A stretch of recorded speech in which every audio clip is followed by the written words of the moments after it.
Okay. All right. Let's get started. Let me share a bit about myself. So, growing up, I always felt different from others. I often felt like people kind of got the rules and I didn't, or that I was missing something that they understood. And other times I felt like I was seeing things or picking up things or feeling things that other people didn't. And that was particularly around, for instance, the pain and trauma of the world or other people's emotions. I can see this now in hindsight. I wasn't so aware of it then. I was a little bit. I was aware of feeling separate. I was aware of feeling alone at times, and of feeling like people didn't always understand me. And I actually remember when I was in grade 2, so I must have been around 8. A girl in the class told me that we discovered that her father had been in a bus accident and he'd been killed. And I went home that afternoon and I cried and I cried, but I stayed in my bedroom. And the whole time I was crying, I had this image of him being hit by a bus. I don't even think we'd been told he'd been hit by a bus, but that was in my mind. That was, he may have been in his car and the bus hit his car, but I had this very clear image that I couldn't let go of. And I had such a sense of what she must be going through, and I couldn't let that go. And I remember clearly feeling silly, like as if I was overreacting, but at the same time, I couldn't help what I was feeling. It was real. And then I was thinking, am I making this up? Am I being silly? So I didn't want to tell my mum because I felt like she'd maybe say that I was overreacting, or just, I don't know what I was afraid of, but I just had the sense that it wasn't okay, but I also couldn't help what I was feeling. So yeah, there was also, if I think about it, I often said and did things that afterwards I was like, well, why did I do that? Why didn't I think properly before I did it? And so then I'd feel ashamed of myself. And this is often went with the whole not getting the rules thing. And then also I had a lot of physical symptoms. Particularly I had what was called spastic colon, which I suspect is IBS, related to anxiety and stress. And I didn't want to accept that I wasn't normal, because who does? It's such a loaded word. Normal makes you think that then if you're not normal, you must be abnormal, which is somehow bad or wrong. So I guess I just kind of denied what made me different and tried to be normal. And then being diagnosed with adrenal fatigue syndrome definitely made me feel different from other people and a little bit weird. And then going down a spiritual path, which put me more in the world of woo-woo, also made me feel different from others. And so slowly I felt more and more different. And it was only recently, fairly recently, that I realized that it was those exact differences that were behind why I ultimately burnt out and was diagnosed with adrenal fatigue syndrome in 2013. So let me explain. I know most of you, but just for those who don't know me, and also for those who'll be watching the replay, well, firstly, actually, before I even do that, I'm wondering if any of you can relate with some of what I've shared in this introduction. Yeah? Okay. So I'm Kerry. My background is that I'm a psychologist. I'm a holistic psychologist because I also am a body talk practitioner, and I've combined the modalities to work with body and mind. I've also specialized in trauma and mindfulness practices. And then I would say that I started burning out from around 2004, when I was studying part-time, working full-time, partying part-time, and training quite hectically to cycle, particularly one race, but I trained most of that year. And I started to notice symptoms of burnout then. But I was only actually diagnosed in 2013 with adrenal fatigue syndrome, when I was really absolutely flat and I wasn't able to look after my baby at that time. And it's this is where the sort of spiritual part comes in. I really believe it was all meant to happen, because then through the process of my healing, I discovered a whole lot about myself and helped me understand myself a lot better. But I also started attracting very specific people to my practice. And there were people who were battling with chronic fatigue and burnout. And I started to see similar patterns in them. And then along with the way that things happen and unfold, after we moved to St. Francis Bay in 2021, we had some difficulties with my son. Now we'd already been told in grade R that he had low muscle tone and a poor core and other things that required OT. And then when we moved here, they said his reading was a bit poor, and we managed to sort of catch up, but he hated having to do any form of homework. And then by the time we got to grade 2, the wheels really started to fall off. He had a teacher that was pretty controlling and very anxious herself, so she needed everything to be just so, and he didn't fit in her box. And she didn't know what to do with him. Because he wasn't really performing, and the more she pushed him and the more she did all those things that she did to make people be more motivated and do better, made him shut down. So he shut down more and more, to the point where he couldn't even write his name on a piece of paper. No, that was it. He could write his name on a piece of paper, but he couldn't do anything else. So then the one day, out of the blue, she called us in and she said, oh, listen, he needs to be on Ritalin.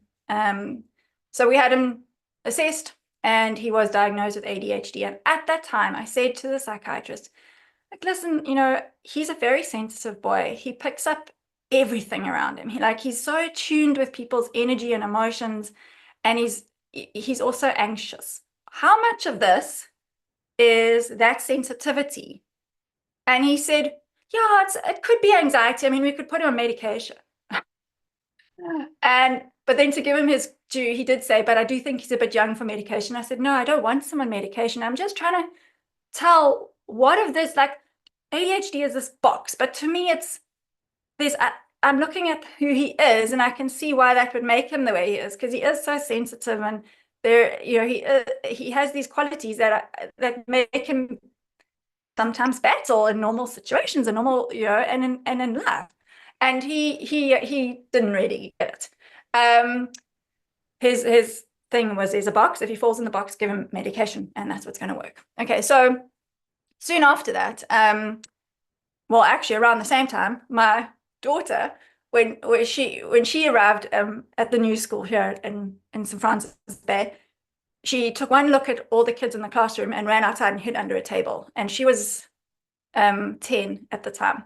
And it was the sweetest thing. All the little girls in the class all came outside and sat under the table with her. And eventually she was brave enough to come and sit in the class, but didn't speak for the first 2 weeks. And the teachers wanted to know if she was a selective mute or on the spectrum. And I said, no, she's just shy.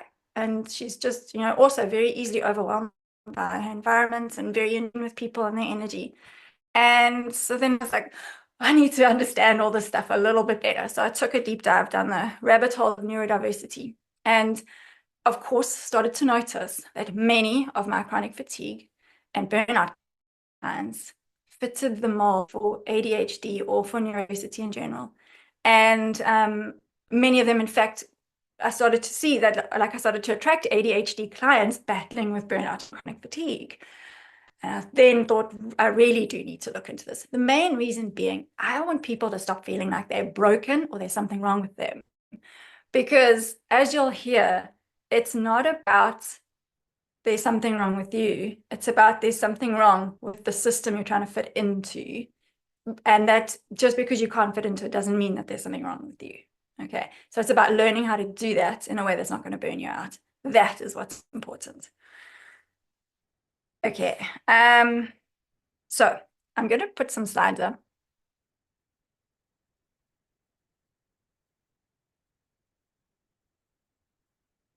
No. Can everyone see that? Oh dear. Where's everyone now? There. Yeah, thanks. Okay. All right. I've lost my slides. I'm just going to do this quickly. Okay, there we go.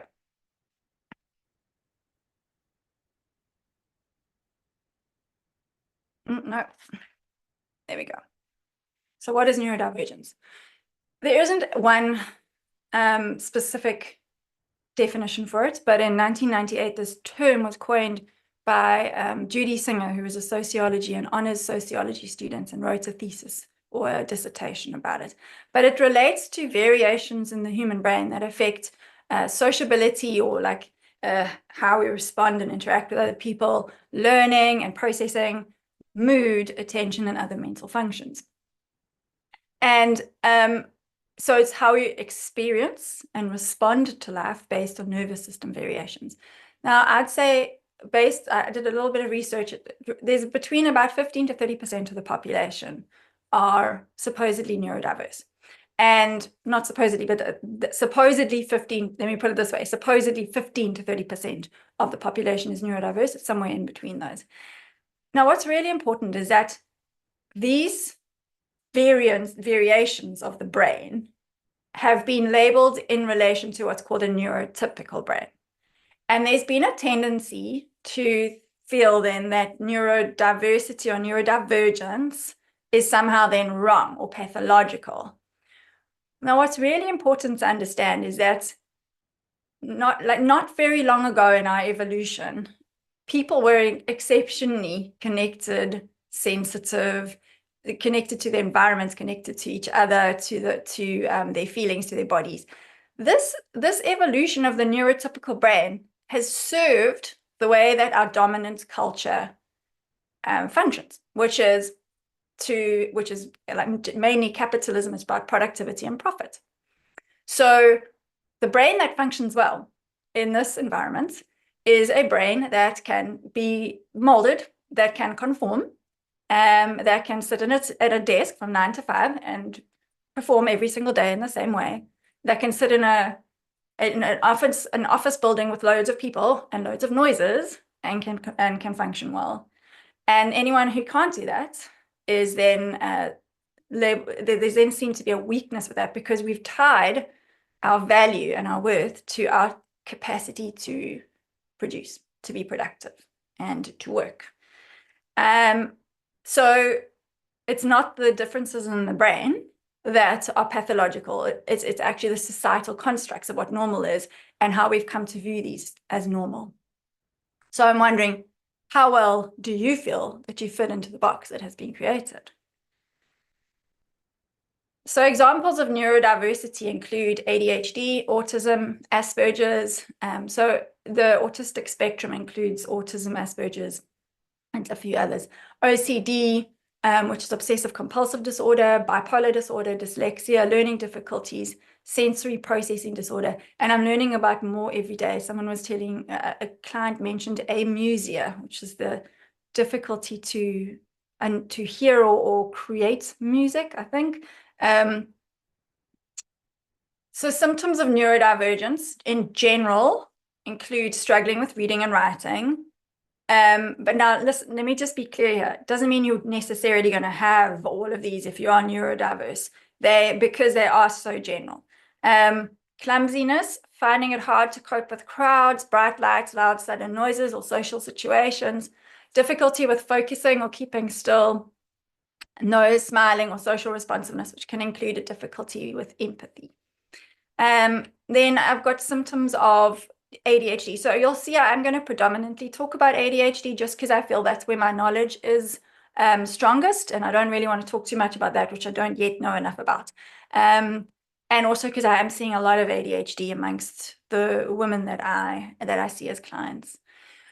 Okay, so ADHD can often include struggling with reading and writing, feeling driven by a motor or difficulty sitting still, difficulty focusing, paying attention, interrupting when excited or anxious, impulsive behaviors, so it's when the emotions hijack the thought process.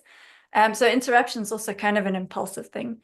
Many different thought streams in the head all at once, it's different lanes, difficulties with time management. In fact, they call it time blindness. It's like, so I'm laughing because this drives me crazy. This drives my husband crazy, but it's always like, we're leaving in 10 minutes. And the things that I think I can do in 10 minutes are quite amazing, actually. It's hard to tell what 10 minutes is. Forgetfulness, big passionate emotions that feel very difficult to control. My son will often talk about feeling like he's got a volcano coming up inside him, which is a lot of his anger. Sensitivity to sensory input or needing more sensory input. So my son battles with loud noises, but at the same time, he likes to be squished and squashed and pushed against and squeezed because he likes proprioceptive input. Always feeling a few steps behind other people or ahead of them, easily bored, craving novelty, difficulty getting started with being productive, can feel frozen and overwhelmed and can then procrastinate. So this procrastination is a tricky one because I have found that I can kind of I can live in a bit of what's the word? I can fool myself. I think that I am being busy, but what I'm actually doing is being busy on the things that are not what I actually have to do.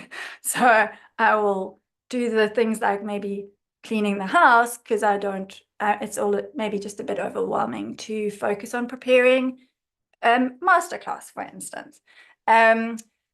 Becoming easily distracted. So, walk to the kitchen to go and get something, but on the way, see something that hasn't been put away, put it away. Then notice something in the cupboard that needs to be refilled. Do that, and then you forget that you're going to the kitchen. Self-medicating with alcohol and drugs, and a possible history of eating disorders. Eating disorders are 3 to 6 times higher in the neurodivergent population. Okay. I'm going to stop that now. I just want to find out, does this resonate with any of you? Maybe just, okay, so I see someone shaking, nodding. Maybe just put a few comments for me in the comment section. I'm curious. I'm not trying to diagnose here because like Soraya was saying at the beginning, we can, just because we have some of these doesn't necessarily mean we meet the diagnosis, but I'm also going to talk about the spectrum that we can be on, but it can also just be an indication of neurodivergence in general. Okay. Anyone? A little, but not that many, says Margot. Okay. Just the oversensitivity to sounds, crowds, etc., and the procrastination pattern you mentioned. All right. Okay. So now I'm going to talk about a sensitive nervous system. Let me ask you now, how many of you know what an HSP is? Yeah. Okay. All right. No, it's Sigrid. Sigrid, okay. Let me share this again.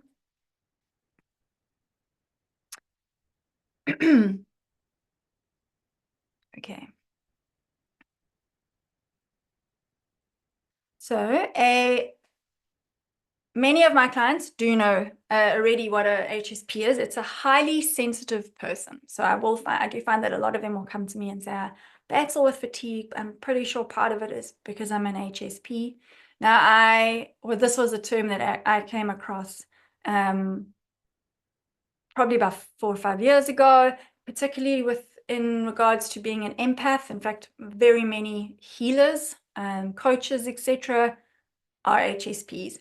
It is the same thing as having a sensitive nervous system. When you have a sensitive nervous system or a highly sensitive person, your nervous system is generally going to be wired to be increasingly sensitive to emotional, sensory, or social input. So if you've often heard you're too sensitive, you shouldn't think so much, you overreact or calm down, then there's quite a high chance that you are a highly sensitive person or have a sensitive nervous system. Further symptoms of a sensitive nervous system are feeling on edge or restless, easily overwhelmed, sensitive to sensory inputs, including pain registration, very empathic or tuned to other people's feelings, easily overstimulated in a busy place when within a crowd, and big emotional reactions that feel difficult to manage. So in real life, what does this look like? It looks like being easily moved by beauty or pain, difficulty to watch a violent movie or the news, easily hurt by the words of others, a desire to curl into a ball when entering a room of people or just leave, feeling emotions and sensations that don't seem to come from you. So this is like an experience of feeling overwhelmingly angry or anxious, and you can't pin it on anything particularly that seems to be related to you. Oftentimes it's actually because you're picking up on someone else's emotions. When certain noises make you want to scream, run away, or curl up. And so just so you'll see that I have those three things because I'm going to talk about it later: fight, flight, or freeze, scream, run, or curl up. And often in your head with lots of different ideas or feelings going on there. So high sensitivity is neurodiversity. It is a sensitive nervous system is a divergence from a neurotypical nervous system. A neurotypical nervous system will have some sensitivity, but not to this degree. So when there's high sensitivity, a lot of the time, that is an indication of neurodivergence. So as I was saying earlier, this doesn't necessarily mean that you have one of those things that I said fall into the categories of neurodivergence, because everything is on a spectrum. We love our boxes. Oh, I don't. I mean, I studied counseling psychology instead of clinical psychology because clinical psychology is all about ticking the boxes. And I was more interested in experiences versus boxes. And most people don't fit all in one box. And so ADHD is a spectrum. We can be somewhere on that spectrum.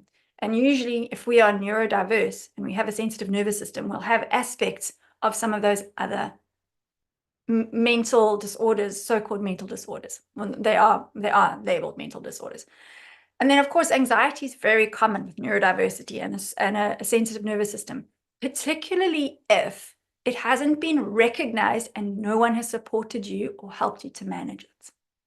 So what also unfortunately happens is that many mental disorders are or often neurodiversity is mislabeled as a mental disorder. So I was diagnosed with generalized anxiety disorder, and for sure I had anxiety. I still am predisposed to anxiety, but that was not the root cause. So then people aren't being given the support that they need to manage a sensitive nervous system. Instead, they are often given medication or whatever the treatment protocol is for that mental health diagnosis. So what causes neurodivergence? This one is, for me, it's a bit murky because I say genetics, or is it? If you've ever read the book Scattered Mind by Gabor Mate, he says, and he speaks particularly about ADHD, but he speaks about the fact that we think it's genetic because usually one or both of the parents will have it. But in his mind, if you do the maths, you wouldn't have that much. He said it's increasing to the degree that it can't naturally increase through genetics. And so it must be through environment. In other words, those children who are brought up by parents who are neurodiverse or have a sensitive nervous system are more likely to then have a sensitive nervous system themselves through modeling and through the experience of being around parents who have unmanaged, what I'm going to tell you later, nervous system dysregulation because of neurodivergence. So unfortunately, most of the older generation, like if I look at my parents' generation, there's no ways anyone would have recognized they were neurodiverse. And so instead, there would have been a lot of shame and guilt, a lot of chaos at times, not being able to manage regulate emotions and behavior, for instance. And that's then more likely, you'll hear me say later, that's more likely to set up the development of neurodiversity in children, in their own children. So within the environment, also things that can create neurodivergence are infectious diseases, physical trauma or birth trauma, nutritional factors, and then, yeah, like I said, childhood home environment and influences. And then trauma. So I've kind of now addressed that. So the trauma in our parents, which can create a sensitive nervous system or any mental health issues in parents or caregivers can then lead to a traumatic experience for the child, and that predisposes them to neurodivergence and, of course, their own trauma in their own lifetimes. Okay, so let's have a look. Yes, Lynn says, yeah. HSP, Margot HSP, so that's resonating. The ADHD didn't, but that is resonating. Sigrid, definitely all of those symptoms, right? So so there's lots of association or resonance with being an HSP. Okay, that's great.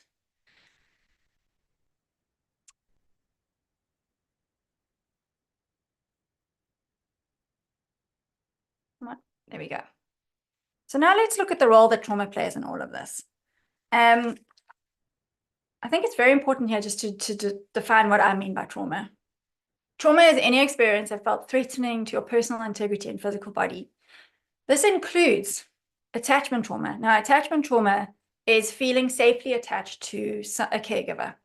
If we do not feel safely attached, there is the possibility of not surviving. Now, just on a very primal level, think about a baby.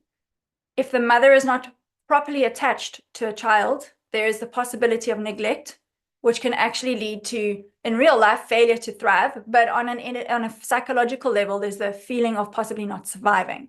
So attachment trauma is very real. So if a person feels that their authentic self could risk them being rejected or abandoned, then that is, they are experiencing trauma. But trauma is subjective. So what one person experiences as traumatic, another person may not. So yeah, we often we have Friday night movie night at our home. And we can watch a sad movie where someone dies. And my daughter and my husband will both have this very practical, well, it's just a movie perspective, while my son and I are bawling our eyes out. And then we won't stop being able to think about that movie for the next 24 to 48 hours. We're just very different. We set up differently. That doesn't mean to say that that's going to create trauma, but more sensitive people are more likely to have trauma, which is interesting because my daughter is sensitive, but she's also, because of the way her brain is wired, she's cut off from that more than, yeah, I don't fully understand it all. And then, like, for instance, in grade 2, it was an interesting year for me. The teacher said to me, she called me a foghorn because I was talking too much in class. And it stung. It stung so much that I still remember it to this day, even though I don't remember much about my childhood. And I remember very clearly choosing to not speak up in her class again. And so one child may have been able to shrug that off. Another child, like me, took it deeply personally. And that's when you get told, oh, you're so sensitive, just why is it affecting you so much? It just really did. It stung. And it was also because it felt like that was who I was. I was a person who sometimes spoke up and at the wrong times and whatever. So there's a shame linked to it as well. And being labeled then because of that. So that's where the neurodiversity can really cause some trauma. And I'll also speak to that just now. So is your fatigue caused by trauma, or is it the other way? Is it by neurodivergence? Because you'll have heard me speak a lot about how our trauma results in us putting trauma adaptations in place, the ways that we change ourselves so that we will be safe and accepted, and that these trauma adaptations then can lead to fatigue. And for sure that can happen. But also, trauma comes before and can be caused by neurodivergence. So, for instance, if you have a sensitive nervous system that is more easily dysregulated, so in other words, feels emotions more hectically or more intensely, and someone who battles with overwhelm and sensory inputs is clearly more predisposed to experiencing a stressor as traumatic versus someone else. So sensitive nervous system then can lead to trauma, and trauma can lead to a sensitive nervous system. So not Gabor Maté, Bessel van der Kolk wrote a book called The Body Keeps the Score. And he says that trauma rewires the brain. It actually changes the neurology or the biochemistry of the brain so that it becomes more neurodivergent. Okay, so a sensitive nervous system can cause, can lead to trauma, can lead to experiencing life as traumatic. And trauma can come first, or there can be a vicious cycle, can then result in neurodivergence or exacerbating existing neurodivergence or sensitive nervous system. And then, of course, if you have neurodivergence, there's also the trauma that comes along just from being neurodivergent. For instance, being bullied, feeling different and misunderstood, being rejected, having sensory overstimulation. And then on top of that, there's changes that happen in the stress response. So there are already some changes in the neurotransmitters in a neurodiverse or sensitive nervous system. And this then results in further disruptions in the neurotransmitters like cortisol, dopamine, and norepinephrine. So we know all about cortisol and fatigue, cortisol imbalances and fatigue, dopamine and norepinephrine, which is noradrenaline, very linked to ADHD specifically. So all of these things I'll show you can be linked to fatigue. It can result in a disruption to a normal stress response and an overactive amygdala. Also, what I want to point out here, because this is a question someone asked me the other day, is why is my chronic fatigue worse during menopause? So when we at specific life stages, puberty, pregnancy, and menopause, perimenopause, menopause, when our hormones change, because there's already changing hormones happening naturally, if you have a sensitive nervous system, those changes are experienced far more intensely, and there is more disruption as a result. So now I'm going to get to the interesting part. I want to first explain. So this is now nervous system dysregulation. So we've spoken about neurodivergence, of which there are some specific diagnoses, but a neurodivergent brain is generally also a more sensitive brain in general. We experience stresses in a way that is more sensitive. We experience stresses as more intensely, which can then lead to trauma and more neurodivergence, and it creates a bit of a vicious cycle. And this is what happens. It's nervous system dysregulation. So let me explain the polyvagal theory. This was coined by Stephen Porges, and many of you will know about sympathetic. So this is a theory that explains how the autonomic nervous system, and particularly the vagus nerve, impact behavior and health.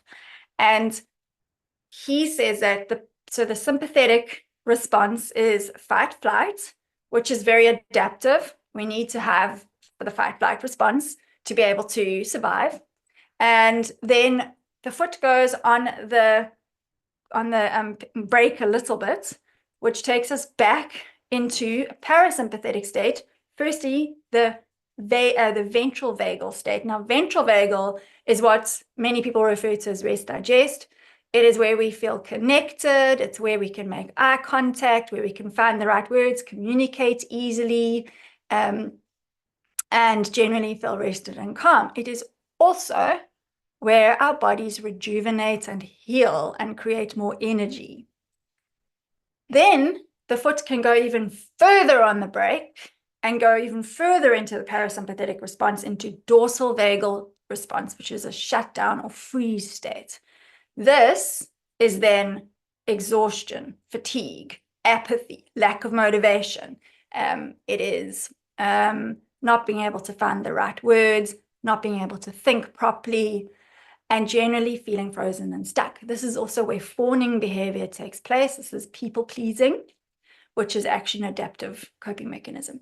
Now, it's okay to sometimes go into fight flight, and it's okay to sometimes go into shutdown state.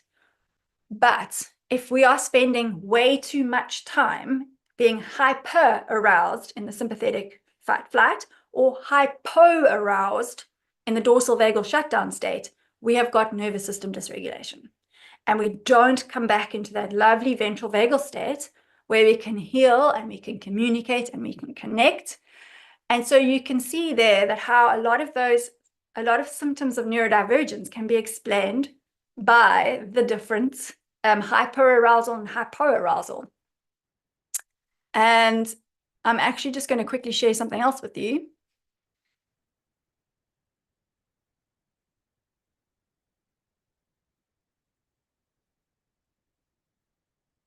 So these are symptoms of sympathetic hyperarousal, racing thoughts.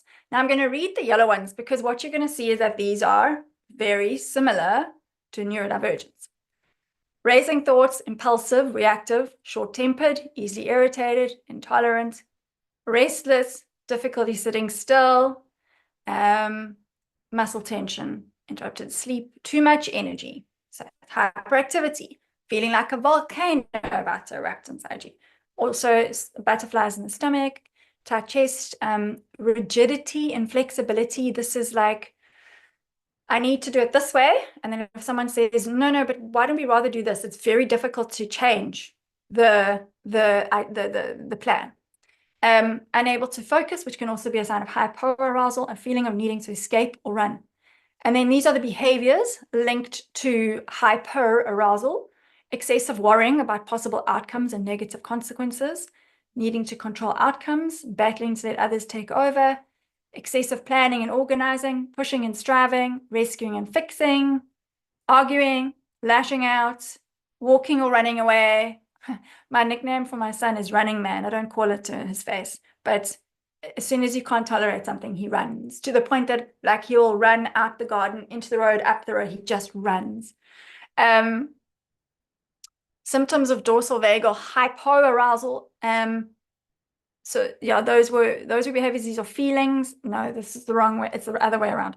Okay. Self-conscious, wired, sluggish, heavy, withdrawn, disconnected, wanting to curl up, overwhelm, slow or low energy.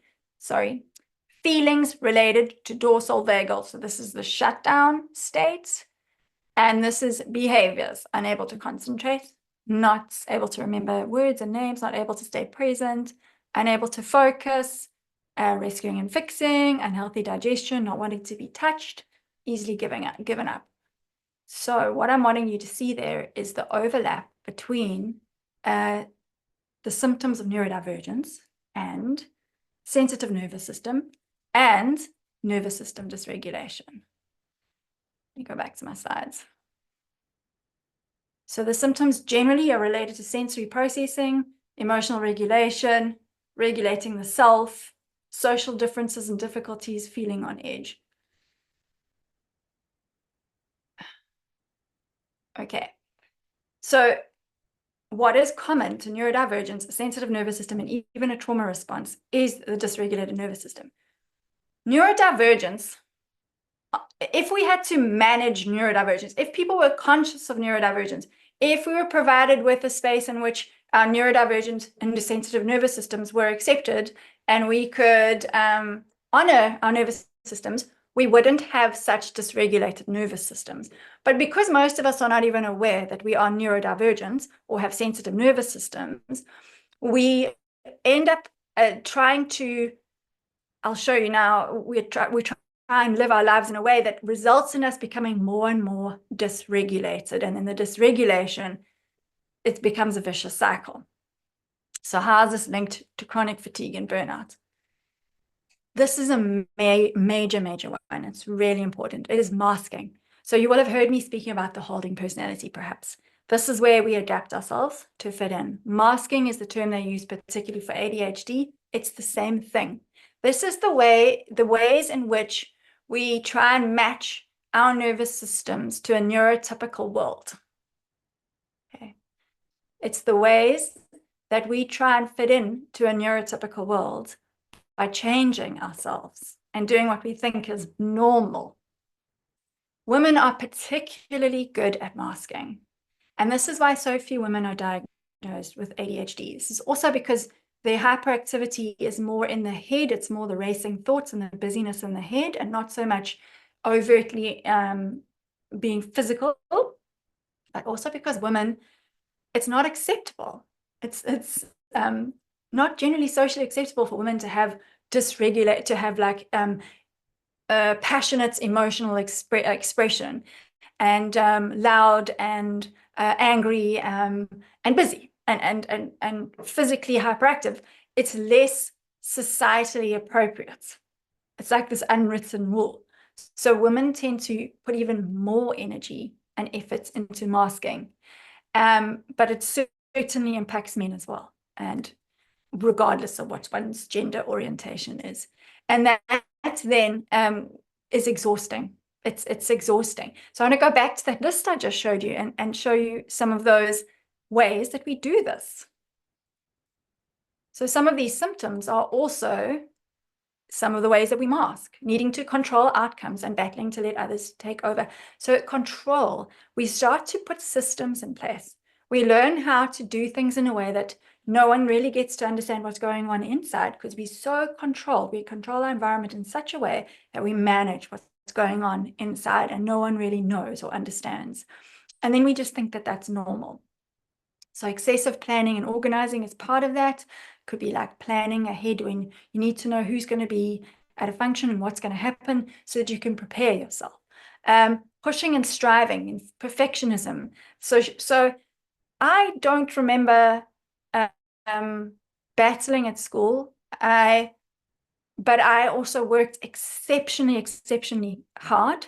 And I used to make notes and notes and notes. I think it helped me to focus by writing. So I used to make extensive notes and then make mind maps of my notes, and I spent hours. And so I got good marks, but I exhausted myself doing it. Rescuing and fixing for others or fawning can also be a coping mechanism that can exhaust us. And then I think this was the same, rescuing and fixing.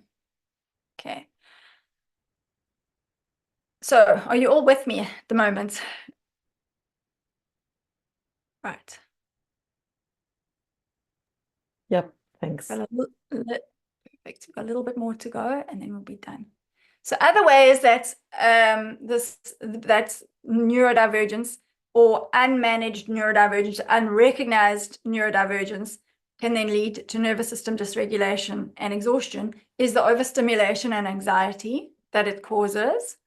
And then, of course, it links to chronic changes that affect the nervous system. So the more dysregulated we become because we have a sensitive nervous system that we're not conscious of or not managing well, then we have these increased changes in the nervous system, which affect our vitality. So if you've listened to the video I shared in the video series on body and mind connection, I explain a number of ways that this can happen. So many symptoms are activated by the nervous system response because they're necessary to help fight flight. And so, for instance, there's increased blood flow. The digestive system shuts down, and there's a shift in the microbiome and the neurotransmitters. The liver doesn't function as well. Blood sugar levels increase for energy. The immune system is compromised, and actually it's often more of an inflammatory response. And a lot of these symptoms are the symptoms that we see showing up in chronic fatigue, adrenal fatigue, etc. And they are because the nervous system is dysregulated and hasn't come back into ventral vagal. It's spending too much time in hyperarousal, hypoarousal. Another part of this is that if we're not coming back into ventral vagal, the mitochondria, which produce energy in our bodies, they can only be in the mode where they create energy, or where they are in cell danger mode, where they shut down. So it can't be doing both at the same time. So as soon as there's a perception of something being stressful, the mitochondria go into cell danger response and they shut down, and then they can't create energy. So if we're spending a chronic amount of time in that overwhelmed stress state, then our mitochondria are not creating enough energy.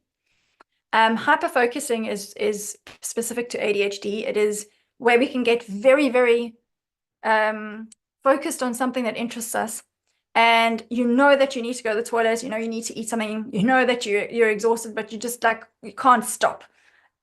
And then when you do stop, oftentimes it's exhaustion afterwards. So obviously this can be exhausting, can lead to chronic fatigue. And then this one is a bit, it's probably one you won't have heard about, but your true self is the version of you that is neurodiverse. It is the version of you that was born very sensitive, empathic, loving, connected, and that you then had to mask and adapt. And this version of you is still really wanting to express itself in the world. But on top of masking, so adding on things so that no one can actually see this part of ourselves, we also have to suppress it. And we use energy to do that as well, to resist and suppress. It's all unconscious. We don't do this on purpose.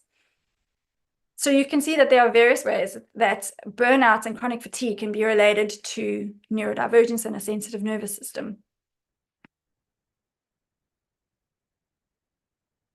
Okay, but what's really important is that there are gifts in neurodivergence.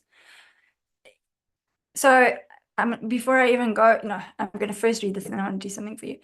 If we can learn what neurodivergence is and manage it, and manage our nervous system in such a way that we can then not, it won't then be dysfunctional. We can then embrace these gifts of neurodivergence, which are having a unique way of looking at the world and solving problems. Not all neurodiversity has empathy and attunement, although I believe that even people on the spectrum are actually exceptionally attuned, or not necessarily attuned, empathic, but they just don't know the correct social responsiveness and don't understand social cues. Risk takers and pioneers, often this can go with the sometimes the emotions or excitements can cause people to just do things without thinking as much, and they're more willing to do things like that because they've done it before. Very creative, thinking quickly in a crisis, and tending to deep dive into areas of interest. That's also specific to ADHD specifically. So I want you to just close your eyes just for a moment. And I'd like you to just listen to my voice and to really hear what I'm saying right now. You are enough. Just the way you are. You do not have to fix anything or be different. I'm going to say that again. You are enough. Just the way you are. You do not have to fix anything or be different. And I want you to feel what comes with hearing those words. It may be mixed emotions. I'm wondering if there's perhaps a little bit of ease. There might also be some fear.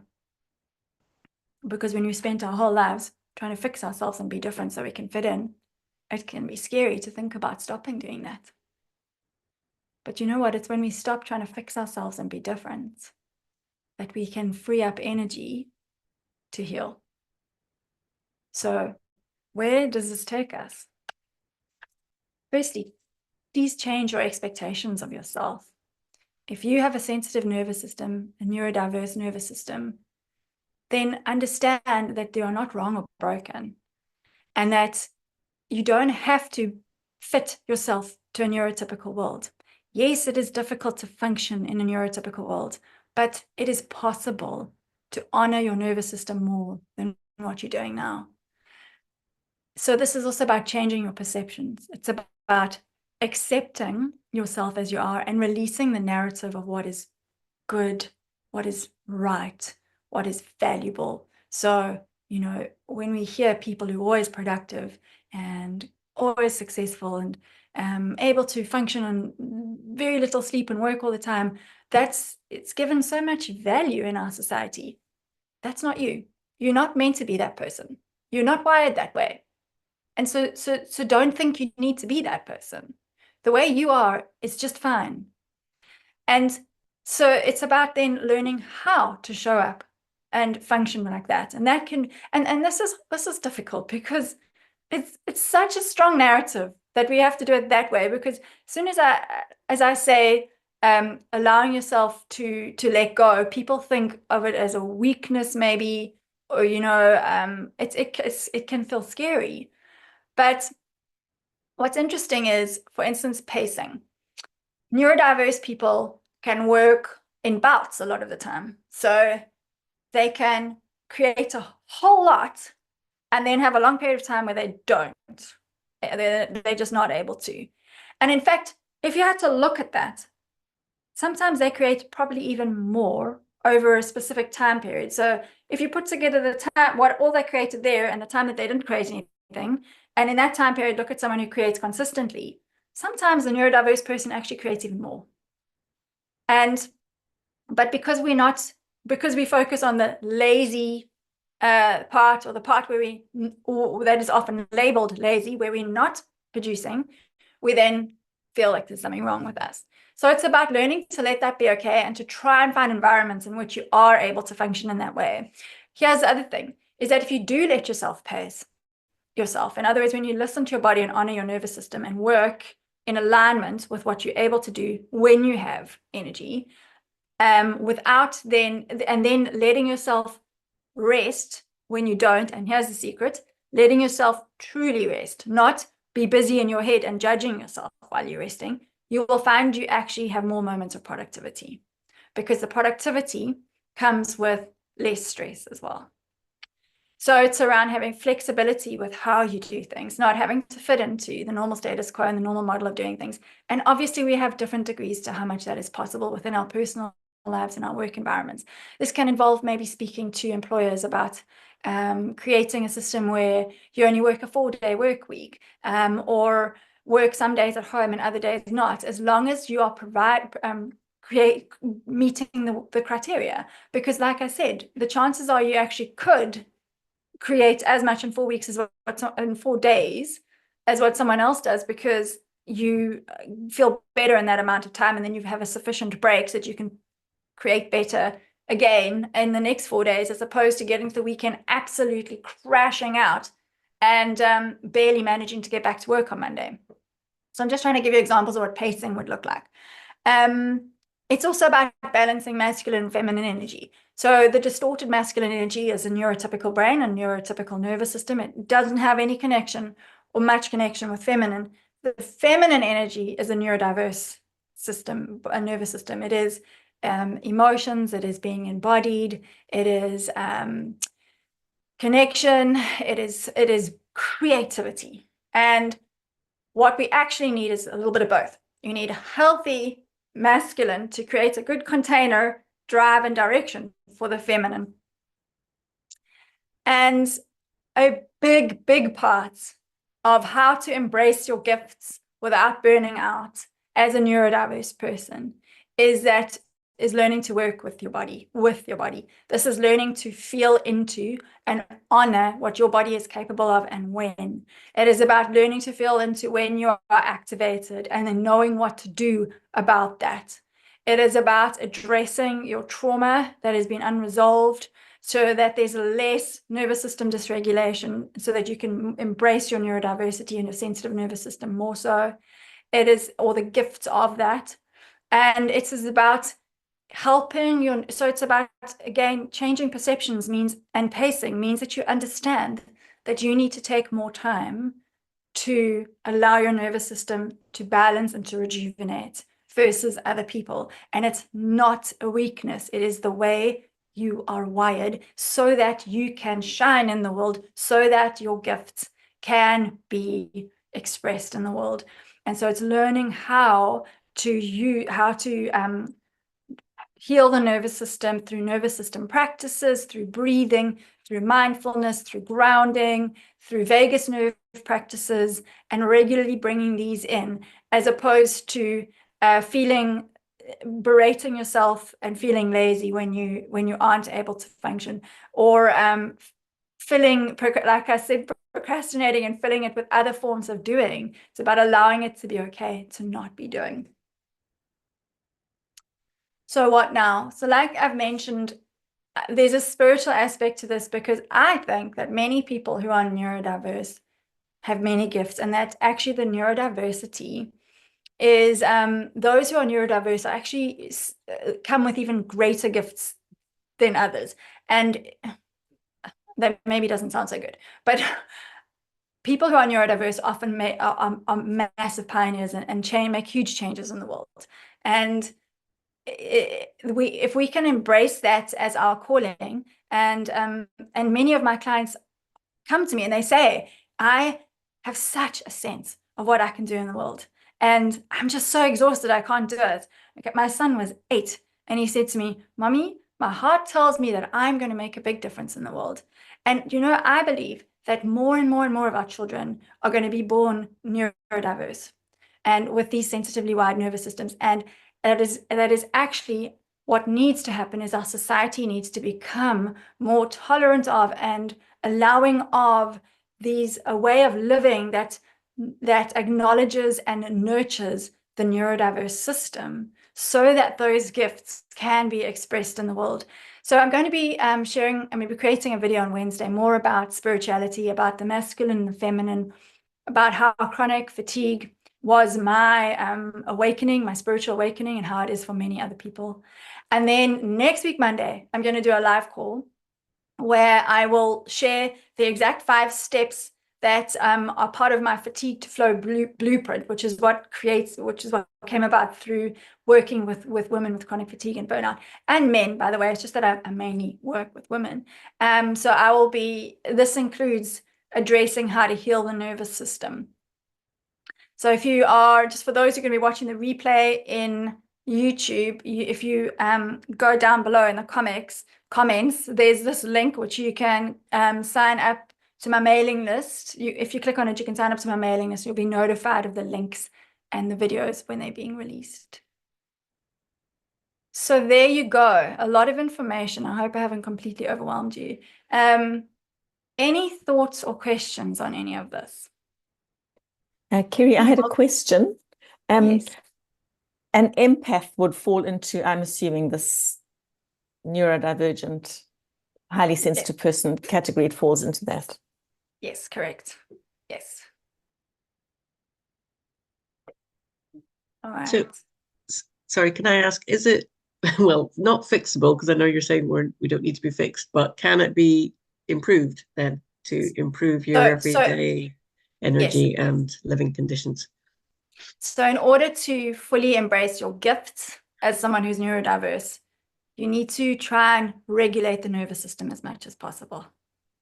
Because, so like I said, you can have neurodiversity, but then that leads to further experiences of trauma, especially if it's not recognized and you're not supported with, which then leads to further trauma or leads to trauma and difficulties and more stress. And that then it creates more neurodiversity in terms of having a dysregulated nervous system, and it becomes more and more dysregulated. And that is our template.